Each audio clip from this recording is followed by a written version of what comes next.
en la década de 1960 y esa década creó mucho sentido de rebeldía y de autonomía y el individuo comenzó a aprender, para hablar de una de esas ideas, comenzó a aprender que lo único que importa es lo que yo pienso. Entonces ya de repente la comunidad en la que yo vivo, incluyendo mi familia, no importa.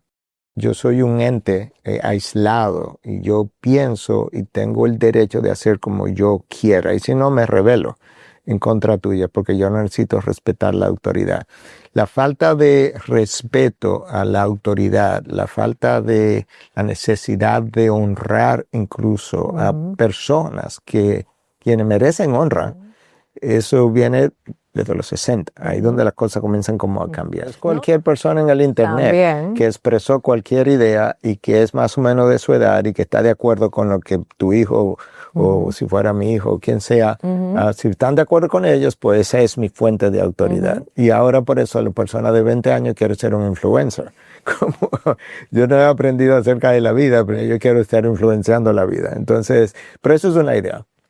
Luego, tú sabes, nosotros tenemos relativismo en nuestros días, pero eso tiene mucho tiempo caminando. Es impresionante porque Albert Einstein habló de la teoría de la relatividad en 1920 y ahí comienza todo. No porque él postuló el relativismo moral, sino porque la gente, como no pensó ni entendió de qué hablaba Einstein, pensó que cuando Einstein dijo que la velocidad de la luz y el tiempo eran relativos, que él estaba hablando como que de todo era relativo.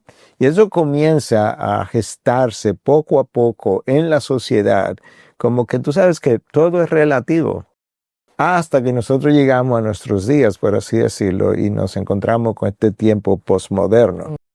Cuando el posmodernismo vino a llegar, ya habíamos sido impactados por el relativismo moral, cultural. Entonces ya las cosas no tienen valor absoluto en sí mismo. El posmodernismo construye sobre eso, porque el posmodernismo ciertamente así creía, pero no era lo único que creía. Entonces ya para el posmodernismo, dependiendo de a quién tú le creas, algunos piensan que comenzó al final de los 1980, otros piensan que comenzó en la década del 60 incluso, pero el posmodernismo plantea que no hay valores absolutos, por un lado. Pero no solamente que no hay valores absolutos, sino que las palabras no tienen significado en sí mismas, sino que las palabras quieren significado de acuerdo al significado que el interlocutor le confiere. Por tanto, yo soy un hombre, pero yo soy un hombre atrapado en el cuerpo de una mujer y realmente yo soy una mujer, porque ya la palabra hombre no tiene un significado absoluto determinado por la palabra misma, no, es lo que yo le confiera a esa palabra. El posmodernismo, de hecho, a la luz de los mejores historiadores contemporáneos, incluso ya pasó. Lo que no ha pasado son sus consecuencias. Pero hoy se habla de que no, que estamos en la etapa moderna tardía. La razón por la que se cayó rápido es porque tú no puedes decir que no hay valores absolutos y al mismo tiempo decir eso, porque tú acabas de darme un absoluto. Claro. Entonces tú acabas de cortar la rama sobre la que tú estabas parado y te caíste. Y por eso es que en verdad el movimiento como que no podía durar mucho tiempo. Pero al mismo tiempo celebramos, por ejemplo, cuando la primera jueza de la Suprema Corte llegó a Estados Unidos, el hecho de que era una mujer de color y era una mujer. Pero a ella le preguntan, ¿qué es una mujer? Ella tampoco. Ella no sabe porque ella no es bióloga. Pero entonces no llegó la primera mujer a la Suprema Corte porque tú no sabes lo que es. Entonces tenemos el relativismo, tenemos el posmodernismo con la ausencia de significado en las propias palabras. Pero si eso es así, no podemos hacer este programa, porque yo tampoco sé lo que tú quieres decir con tus palabras, ni tú sabes lo que yo estoy diciendo. Entonces no tendría ningún sentido.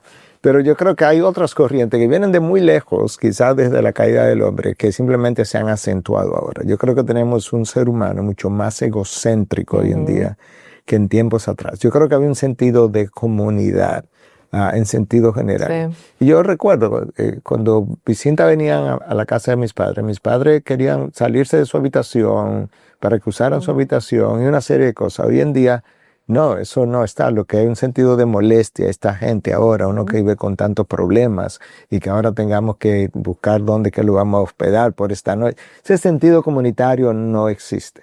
Y la tecnología no nos está ayudando, porque ahora yo vivo en un teléfono, me comunico contigo por un teléfono, tú vives a 3,000 kilómetros de distancia, pero somos amigos, pero yo no tengo una relación personal contigo. En una oficina pequeña, no voy a tu oficina a hablar contigo, yo te mando un mensaje o te llamo, entonces, y prefiero hacer eso. Entonces el egoísmo se acentúa.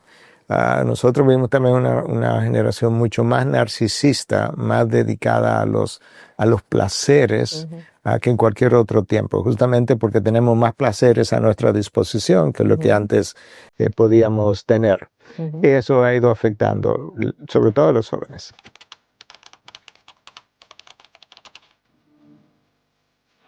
Depende, porque si está en el diseño del Señor, pues no hay problema. Pero si está fuera de lo que el Señor nos manda a hacer o el diseño que el Señor nos manda a hacer, pues está mal. Bueno, sí, porque si va a beneficiar a la otra persona, no estaría mal, sí, porque tú estás haciendo una bondad para esa persona. No, porque, o sea, Dios dice que Él nos va a juzgar por nuestras acciones. O sea, que supongo que, o sea, no vale la pena hacer algo malo por un resultado bueno. Si tú puedes hacer algo bueno, directamente. Yo pienso que sí, porque entonces todo el mundo se beneficia de eso. No, es pecado.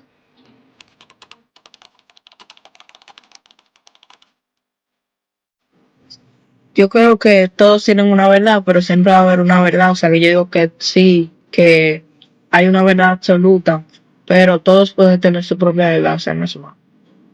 Yo entiendo que hay una verdad absoluta, pero cada quien la interpreta a su manera. Es la verdad absoluta. O sea, al final, aunque cada quien tenga una verdad relativa, no vale de nada, porque la verdad absoluta es la que tiene la definitiva. Yo pienso que como una relación simbiótica, como cuando muchos inmigrantes van a un país, ellos moldean esa cultura, pero una persona que se queda dentro de un país por mucho tiempo es moldeada por esa cultura. Bueno, yo creo que ambas, porque para que sea una cultura es un conjunto de convicciones de varias personas, entonces esas convicciones nos influencian a nosotros a pensar lo mismo que ellos o a hacer lo mismo. Que algunos de esos jóvenes, de manera hasta cierto punto inocente, porque todavía no han desarrollado su pensamiento, pensaron, bueno, si yo hago algo malo, pero el resultado final es bueno, como eso puede ser bueno. Eso es en términos sencillos, pero eso es toda una teoría discutida años atrás a nivel académico, y es el utilitarismo. Y el utilitarismo habla justamente que el fin justifica los medios. Entonces no importa lo que tú uses, lo que hagas, si al final otros se van a beneficiar. Que si yo lo hice por amor, entonces estuvo bien hecho porque fue por amor. La pregunta es, número uno, ¿quién define el amor? ¿Lo define tú, lo defino yo, lo define el pastor de mi iglesia, lo define el Papa Católico, lo define Hitler en su época? ¿Quién va a ser el que va a definir el amor? Pero eso comienza de nuevo a nivel académico. En 1966, de hecho, Joseph Fletcher publica un libro de la ética situacional. Y la idea ahí era que las cosas no eran necesariamente mala o buena, que depende de la situación. Entonces él definía el amor como el máximo valor. Entonces ahora yo puedo hacerme un aborto porque por amor yo no quería hacerle ese daño a mis padres, por ejemplo, traerle vergüenza a mis padres. Por amor a él, yo también. Ahora yo comienzo las relaciones sexuales tempranas porque por amor a mi novio o a mi novia, yo no quise decirle que no. Entonces ahora de repente el amor, que es un valor bíblico, adquiere otra definición y connotación. Pero el que está en la sociedad, que no está en los términos académicos, lo absorbe ya digerido de una forma que cambia su mente, su estilo de vida. Entonces ahora tenemos entre las ideas que nos afectan el utilitarismo, tenemos la ética situacional, que la cosa depende de la situación, lo cual no es verdad. Tenemos también una sociedad que se cree más entitled, ¿cómo se llama eso? Merecedora de lo que sociedades anteriores pensaban que se merecían. Entonces ahora todo el mundo te dice, no, yo me merezco esto, yo me merezco lo otro.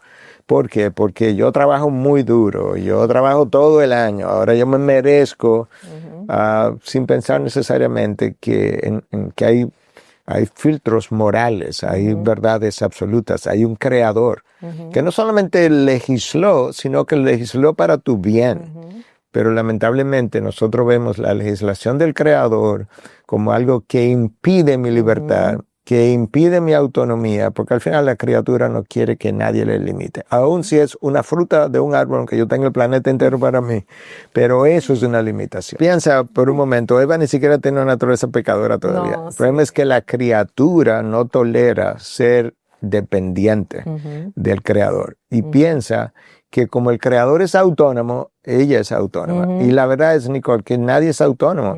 Yo estoy aquí haciendo este programa contigo. Yo no soy autónomo ni aún aquí. Yo tengo que dejarme conducir por ciertas reglas, ¿verdad? Del lugar donde estoy, de la ética del programa. Yo no puedo hacer nada autónomamente, pero la criatura quiere vivir, que es otro valor de hoy en día. La autonomía. Yo vivo conforme a mi corazón. Deja que tu corazón te guíe. Tenemos el veredicto de Dios que el corazón es engañoso, que es incurable. Más que cualquier otra cosa, el corazón es engañoso. Y realmente, si hay algo que nos traiciona continuamente, es mi corazón. Lamentablemente, porque las emociones no son racionales.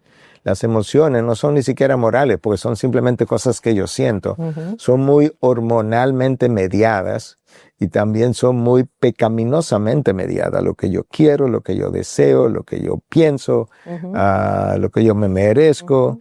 Todo eso forma parte de lo que yo siento. Entonces imagínate que ese sea el mecanismo primario a través del cual yo voy a decidir. Versus una mente que tiene valores morales aprendidos de la Biblia. Bueno, 200 años atrás, incluso la gente que no era cristiana, tenía una cosmovisión más moral, más organizada, más ética que hoy en día. Justamente porque cuando tú legislas, las leyes nos educan. Y cuando tú tienes leyes que prohibían el aborto, como antes, yo tengo una campana que me dice el aborto no es bueno, no está bien. Cuando tú quitas las leyes, yo entonces reeduco conforme a una serie de corrientes liberales que me cambian la forma de pensar. Porque lamentablemente la gente piensa que lo que es legal es moral. Pero no es verdad. Hemos llegado al punto donde los pecados extremos son lo que nos llama la atención. Pero todo lo que está antes de eso está bien.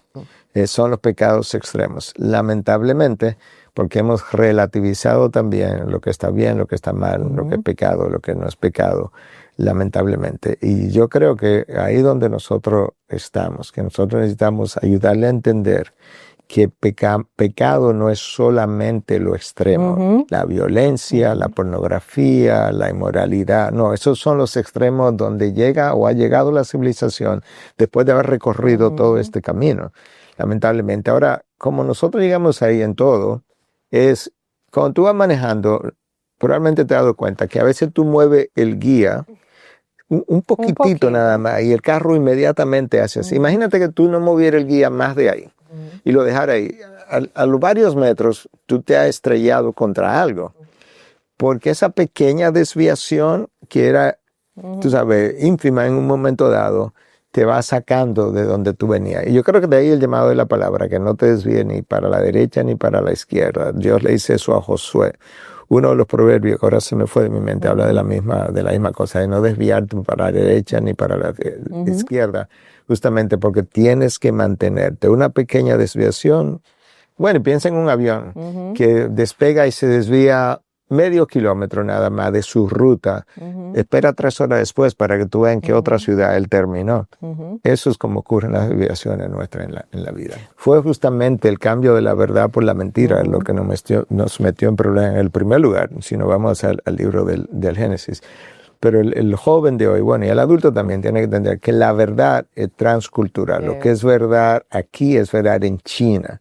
Que la verdad es independientemente incluso del interlocutor. Yo te puedo decir de una manera muy humilde que la Tierra es cuadrada y es falso, por humilde que yo lo haya dicho.